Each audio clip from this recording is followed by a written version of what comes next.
Décryptage spirituel du film Le Chocolat. Alors juste avant que je commence, sachez comment je fais la vidéo, c'est un petit peu la tempête. Donc peut-être que vous entendez des petits bruits de nature. Film Le Chocolat, donc je n'ai pas parlé dans mes recommandations de films spirituels, mais c'est pas grave, comme je l'avais dit, il y en a une tonne, donc là je vais simplement le présenter très rapidement et puis en faire un décryptage par la suite. Donc c'est un film de 2000 avec Juliette Binoche et Johnny Depp, donc très sympa, et puis le réalisateur c'est Lasse Hallström. Voilà, et c'est l'histoire de quoi? C'est l'histoire en fait d'un petit village, qui est dans la religion catholique. Donc je sais plus j'ai oublié ça se passait dans quelles années ça se passe au XXe siècle, mais je sais plus exactement quelle période. C'est pas très très important pour le film de toute façon. Et puis en fait, Juliette Binoche, donc elle c'est une étrangère qui arrive et qui va qui va louer un logement pour en faire une chocolaterie. Donc elle va louer une pièce suffisamment grande pour ça. Et puis c'est tout, hein. C'est un petit peu l'histoire, en fait, c'est une chocolaterie qui se met en place dans la ville et qui va donc transformer finalement peu à peu la ville et apporter donc une vision différente de la spiritualité de l'existence. Voilà, et c'est ça que je vais décrypter maintenant. Alors déjà, je tiens à vous dire que moi j'ai trouvé la musique du film absolument dingue, ne serait-ce que quand les premières secondes commencent. Franchement, c'est super bien réalisé, la musique elle est top, et elle nous emmène vraiment, enfin elle nous met vraiment déjà dans le film tout de suite. Ça c'est vraiment super sympa. Ensuite, ce qui est super intéressant dans le film, pourquoi c'est un film que je voulais aussi partager, qui me touche beaucoup, c'est parce que en fait, c'est un village un petit peu vieux jeu, dans un sens tout à fait non péjoratif.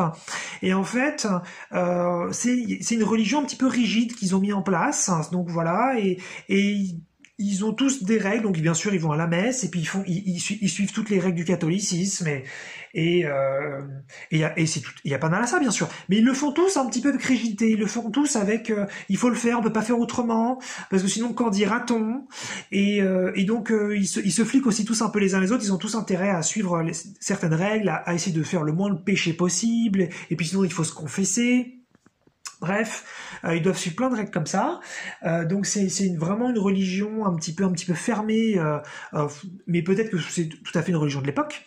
Et pour eux, c'est ça la spiritualité. Et en fait, leur spiritualité, eux, principalement, c'est pas tellement de faire des bonnes choses, c'est pas d'être heureux, c'est pas de faire du bien autour de soi, mais c'est plutôt de ne pas faire de mauvaises choses et d'essayer d'être le moins mal vu possible par Dieu. Voilà, c'est un petit peu leur approche de la spiritualité. Et celui qui représente le plus tout ça, qui est le plus peut-être rigide de tous, c'est un petit peu le boss du village qui s'appelle le comte.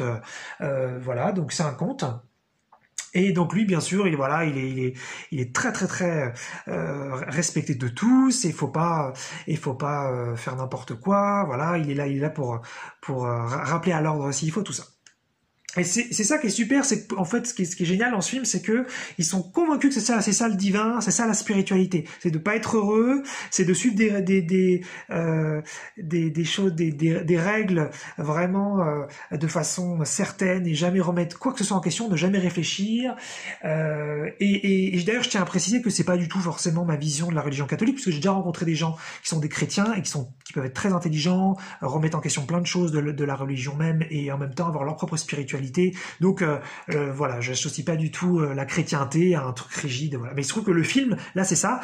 C'est des gens justement qui peuvent pas penser autrement et qui voilà, ils peuvent pas, c'est pas possible. Et Juliette Binoche, elle est géniale parce que elle respecte la religion catholique en tant que personnage dans le film. Elle est pas du tout contre, mais elle s'en fout. Elle est athée.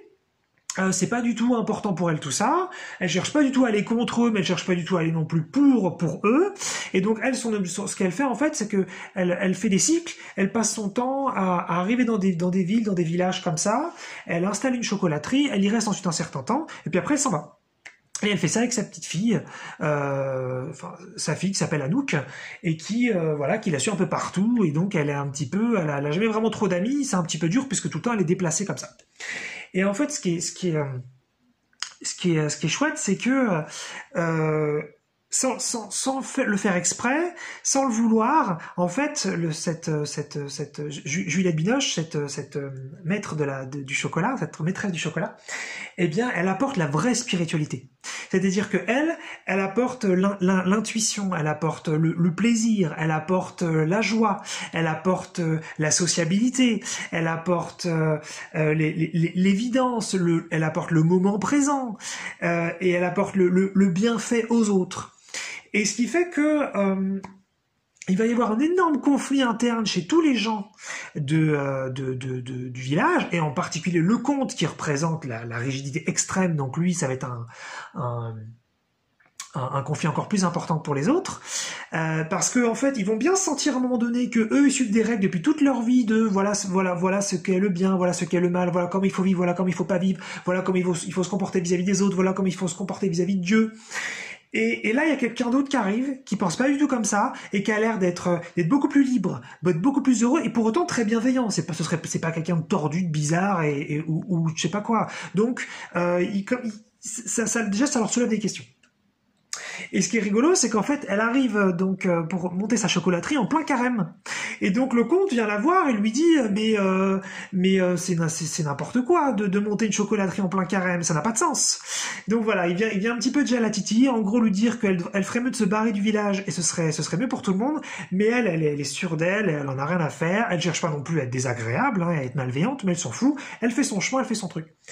Et en fait, c'est super rigolo parce que la chocolaterie, ça représente cette partie d'eux, de tous les gens du village qu'ils ont oublié, qui se sont un petit peu interdits à eux-mêmes, qui se sont rendus non légitimes. C'est la joie, c'est le plaisir, c'est la créativité. Parce qu'en plus de ça, en fait, Juliette Binoche, elle crée plein de chocolats différents, elle sait faire plein de choses, elle est vraiment douée pour ça.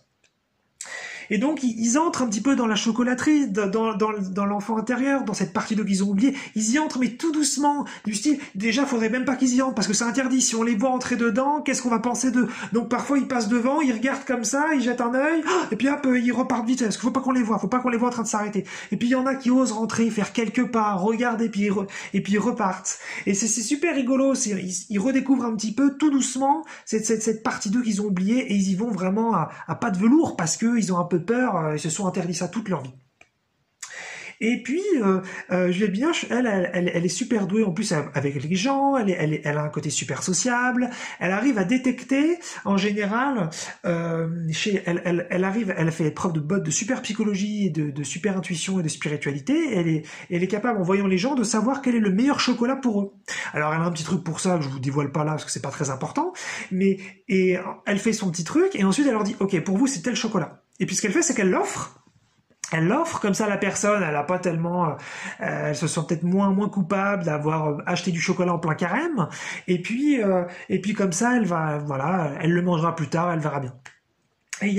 Et donc il y a des petites histoires comme ça rigolotes. Il y a par exemple il y a une femme en fait qui elle a un couple qui fonctionne très très mal. Alors c'est un peu cliché, elle fait le ménage, lui il fout rien, et puis il est un peu alcoolo sur les bords, et puis voilà, et puis bon, il y a plus de désir sexuel entre eux. Enfin bref, c'est un peu la fin du couple. Mais bon, comme ils sont super cathos tout ça, il est pas question de se séparer, il est pas question de penser autrement et de divorcer ou de faire autrement. Ils sont un peu bloqués comme ça. Et puis elle, donc elle est dans la chocolaterie, Juliette Binoche lui fait un petit truc, et puis elle lui dit, ah vous c'est tel chocolat. Et en fait c'est des chocolats aphrodisiaques. Et puis elle se dit, ouais d'accord, il va jamais rien se passer avec mon mari de toute façon, c'est même pas la peine. Puis elle rentre chez elle, et puis elle se rend compte que là le mari il est en train de dormir en mode j'ai bu et je suis un bon à rien. Donc elle fait bon, c'est même pas la peine. Elle jette vers la poubelle les chocolats, elle rate la poubelle, les chocolats atterrissent un petit peu à côté de la poubelle, puis elle s'en fout, elle les a pas vus. Et le mari il se réveille un peu plus tard. Il voit les chocolats et il se dit bon vas-y, je vais les manger, et il bouffe tout en mode je m'en tape, et il engloutit tout. Ça lui fait un effet aphrodisiaque, et donc ensuite il commence à avoir du désir pour sa femme, et le couple reprend un petit peu donc en sexualité. Et donc ça c'est une toute petite partie du film que je vous raconte, mais c'est super sympa parce qu'ensuite elle va revenir, la femme, dans la chocolaterie, et là c'est elle qui demande à acheter le chocolat en question, et ça y est, il y a de la vie qui revient un petit peu. Et en fait, c'est ça qu'elle va faire un peu Juliette Binoche, sans le faire volontairement. Elle apporte un peu de vie dans le village, où plein de trucs étaient bloqués, l'énergie circulait plus, c'était mort, c'était plein de règles, c'était super dur, c'était super chiant. Et elle apporte un peu de légèreté, un peu de plaisir, un peu de joie, un peu de simplicité, un peu d'intuition, un peu d'évidence. Et et les choses se changent comme ça petit à petit, et c'est super beau. Et les gens, ils découvrent en fait ce qu'est que la vraie spiritualité. C'est pas suivre des règles, c'est pas faire des choses d'une fois sans jamais réfléchir, c'est se laisser aller au divin interne, au plaisir, à la joie. Ça veut pas forcément, je suis pas en train de dire la débauche forcément. D'ailleurs, c'est pas le cas dans le film. Et donc, il y a un autre exemple, il y a un autre truc, c'est par exemple, c'est un vieil homme qui est amoureux d'une vieille femme depuis longtemps, mais cette vieille femme, elle a perdu son mari depuis plusieurs années, et puis voilà, je sais pas, il est encore accroché au péché, et il se dit qu'il faut pas, c'est pas possible de draguer, c'est pas bien, c'est une veuve, elle doit faire le deuil pendant 1000 ans de son mari, et elle s'interdit un peu son truc, et donc Juliette Binoche, elle va essayer de les rapprocher un petit peu en jouant un petit peu sur le chocolat et faire 2-3 trucs, et elle s'amuse un petit peu à ça, sans en faire trop non plus, et puis voilà, le couple peut potentiellement se former et des choses se mettent en place comme ça au cours du film. Puis il y a il y avait une femme maltraitée, et puis elle va sortir de la maltraitance. Et en fait, les gens, ils s'autorisent à vivre, ils s'autorisent à être heureux, ils s'autorisent à devenir libres. Ils commencent à ressentir un peu de légitimité d'existence, le droit d'être bien et le droit de choisir. Et c'est ça en fait qui est vraiment beau, c'est ils pensaient vraiment qu'ils étaient dans une spiritualité, mais la meilleure qui soit. Ils suivaient tellement les règles comme il fallait. Ils semblaient tellement des gens bien. Et là, elle arrive en mode, je respecte votre religion, mais je m'en fous personnellement. Et donc je vous montre une autre façon de vivre, sans d'ailleurs vous imposer quoi que ce soit. Je vous montre une autre façon de vivre. Et puis les gens, bah voilà, ils retouchent un petit peu à la beauté interne. Et c'est ça qui les touche, qui est super sympa. Et puis donc, sinon, il y a le comte, par exemple, qui est amoureux d'une femme depuis longtemps, mais il ose pas du tout faire quelque chose parce que voilà, il veut suivre plein de règles. Et puis il y a cette même femme qui elle a son fils qui a envie de faire plein de trucs, qui a envie de s'amuser comme un gosse, mais elle lui interdit plein de choses. Elle lui demande de respecter plein de règles aussi religieuses. Et puis lui, il a juste envie de faire du vélo, mais elle lui interdit de faire du vélo parce qu'il y a une histoire, il y a un passif avec son père qui avait peut-être eu des soucis avec le vélo, et puis tout ce qui fait que le fils il va pas très bien, et il est un peu dépressif sur les bords, et donc il a un peu des idées noires, et pour autant Juliette Binoche elle va essayer de faire en sorte qu'il s'exprime et qu'il puisse être plus lui-même, mais encore une fois c'est pas la médiatrice, en fait elle est juste elle-même, c'est ça qui est magnifique, elle est juste elle-même, elle cherche pas forcément à changer les gens, mais il se trouve que les gens changent d'eux-mêmes parce qu'il y a cette nouvelle énergie dans cette ville très très belle qu'ils attendaient peut-être depuis toujours, mais qu'ils osaient pas un petit peu découvrir chez eux, et puis voilà. Et puis donc voilà, il y a tout ça qui va se mettre en place, il y a tous ces petits trucs qui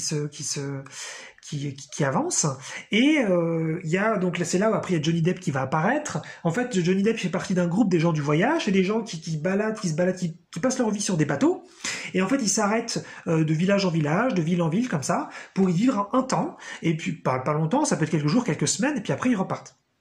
Et alors ça, c'est vraiment tout ce que déteste le comte, tout ce que est censé détester un petit peu l'égrégore du village, la façon, la pensée collective du village, où bah non, ça c'est des gens qui sont trop libres, ça c'est des gens qui sont trop intuitifs, c'est des gens qui sont trop heureux, c'est des gens qui suivent aucune règle, et c'est pas bien. Et pourtant, c'est des gens super bienveillants, ils sont pas là pour foutre le bordel, ils sont pas là pour mettre le dawa, ils sont pas là pour foutre la merde dans la ville, ils sont juste là pour passer un moment. En plus de ça, ils ont le cœur sur la main, ils font des fêtes, les gens du village sont bienvenus, ils jouent de la musique, enfin c'est des gens heureux, c'est des gens qui sont bien, et ça se voit, et c'est des gens sains et équilibrés.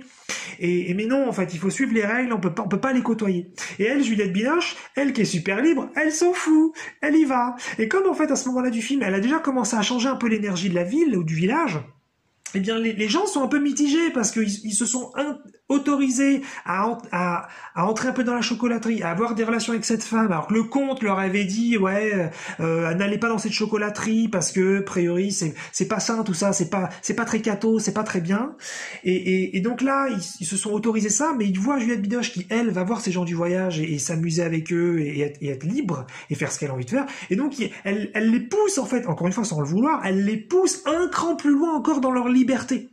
Et donc il va y avoir même à un moment donné après un peu plus loin une fête où les gens du village les plus libres, ils vont se retrouver ensemble, alors qu'ils n'étaient pas forcément hyper sociables avant, ils n'étaient pas forcément super amis. Là, ils vont se faire un super repas, ils vont avec du chocolat et de la nourriture merveilleuse, avec la musique, c'est vraiment un moment où ils prennent un plaisir, une joie dingue. Et ensuite, ils vont même faire la fête avec les gens du voyage, et ils vont danser comme c'est pas permis, alors qu'ils s'amusent plus depuis tellement longtemps. Et donc, c'est vraiment la vie qui reprend, quoi. Donc c'est super beau et tout le monde ose un petit peu être plus libre, et c'est ça qu'on veut faire un petit peu dans cette société, dans ce monde, c'est un petit peu retrouver donc cette légitimité interne, ce droit à la lumière, ce droit à la joie, ce droit à l'amour, ce droit à la liberté, et c'est ça qui se passe dans cette ville, ça se met en place petit à petit, c'est ça qui est super sympa. Et puis il y a aussi un truc un petit peu rigolo, c'est que elle, Juliette Binoche, elle a aussi ses petits conflits à elle a aussi un petit peu ses blocages, et elle est capable de deviner le chocolat un peu de tout le monde, mais elle n'arrive pas à deviner le chocolat de Johnny Depp, et on sait pas trop pourquoi. Johnny Depp, c'est quelqu'un de super libre, alors que les gens de la ville, justement, ou du village, ils étaient un petit peu plus bloqués, un petit peu plus fixes, et donc elle arrive à deviner un peu comment il fonctionnait. Mais Johnny Depp, il a un côté, voilà, plus un petit peu flottant, un petit peu fluide comme ça, et elle n'arrive pas à deviner chez lui donc le meilleur chocolat, et c'est la première fois que ça lui arrive, et donc déjà ça la change un petit peu. Elle a l'habitude d'être vachement douée, et là ça bloque un peu. Et puis en fait elle a un autre conflit, elle a un conflit important, c'est que en fait, donc, comme j'ai dit au début, avec sa fille, elle passe de village en village, et ce qui fait qu'elle a peur de l'enracinement. Elle a peur parce qu'il y a toute une sorte de lignée, sa mère faisait un peu la même chose, tout ça, et elle a peur finalement d'être elle aussi vraiment heureuse, de façon définitive, j'entends, et elle a peur de rester dans un endroit, même si elle est super bien, que là, en plus, elle a plein d'amis, et que c'est super, la ville s'est transformée, et ben elle a peur de ça. Et donc ce qui fait qu'elle a un petit peu un conflit interne, et elle a des sous-personnalités qui viennent un peu la faire chier et lui dire non, maintenant à un moment donné il faut que tu t'en ailles, t'es resté suffisamment longtemps, maintenant il faut que tu t'en ailles. Et puis sa fille elle veut pas, sa fille elle est super triste, sa fille c'est sa partie d'elle qui a envie de rester, qui a envie de vivre, qui a envie vraiment de s'enraciner, qui a envie vraiment de construire sa vie avec des gens. Et voilà, et donc bon, elle impose à sa fille de partir, et donc elle fait les bagages, tout ça et tout. Et donc voilà, donc il y a la chocolaterie en fait qui est au rez-de-chaussée, et puis la chambre à l'étage où il y a toutes les affaires, tout ça. Donc elle fait tout ça. Elle descend, ça se passe pas très bien dans la descente des escaliers avec sa fille. Il se passe un truc qui est un petit peu grave, et donc elle est vachement bousculée émotionnellement. Elle est un peu perdue, elle sait plus. Donc elle descend les escaliers de façon un petit peu émue. Et là, elle découvre un truc de dingue. Donc on est vraiment vers la fin du film. Elle découvre que dans sa chocolaterie, il y a tous les gens du village avec qui elle s'est liée le plus d'amitié, qui ont appris qu'elle s'en allait, qui ont appris putain, ça me touche, j'ai du mal à expliquer le truc, qui ont appris donc qu'elle s'en allait, et qui veulent en fait lui montrer que elle a apporté énormément dans le village. Et en plus, j'ai pensé à la scène avant, et ça me touchait avant, et là ça me touche encore pendant la vidéo, c'est rigolo. Et en fait, ils sont tous en train de faire du chocolat, ils sont tous en train de faire ce qu'elle leur a appris, ils sont tous amis ensemble, ils sont tous heureux ensemble, ils sont tous en train de prendre beaucoup de plaisir ensemble, et elle se rend compte de ça dans la pièce, et elle se rend compte de ce qu'elle a créé en fait malgré elle pendant toute cette épopée.